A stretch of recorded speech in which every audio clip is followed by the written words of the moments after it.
అరే వాల్యూమ్ ఎట్రా. కష్టాలు చన్నీళ్ల లాంటివి. 4 చెంబులు పోసుకుంటే 5వ చెంబు నుంచి సుఖంగానే ఉంటుంది, అనుమానం లేదు. ఇప్పుడు ఎంత చలికాలమైనా కానివ్వండి, అయ్యప్ప దీక్షల వాళ్ళు ఉంటారు, వాళ్ళు తెల్లారగట్ట 4 గంటలకు లేస్తారు, చన్నీళ్లే స్నానం చేస్తారు, అందులో ఎవరు వేణీళ్లు పోసుకోరు. ఎలా పోసుకుంటారండి?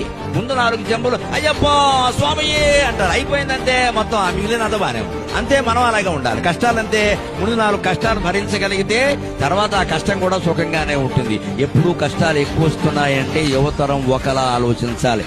బాగా వాతావరణం ఉక్కబోస్తోంది అంటే వర్షం కురుస్తుంది ఖచ్చితంగా. వేసిన సెగ్గడ్డ ఉక్కబోస్తుందంటే వర్షం వస్తుంది. సెగ్గడ్డ ఇక్కడ వేసిన కురుపు బాగా సలుపుతోంది అంటే సంతోషించాలి, పగిలిపోతుంది అన్నమాట. బాగా ఉక్కబోస్తోంది అంటే వర్షం వస్తుంది. అంతేకాదు, వేడి నీళ్ల కోసం అంటించిన కట్టెల పొయ్యి నుంచి బాగా పొగ వస్తుంది అంటే వెంటనే జ్వాల వస్తుంది ఖచ్చితంగా. అలాగే కష్టాలు నీ జీవితంలో కమ్మాయి అంటే భగవద్ అనుగ్రహం వర్షం రూపంలో కురవడానికి సిద్ధంగా ఉంది.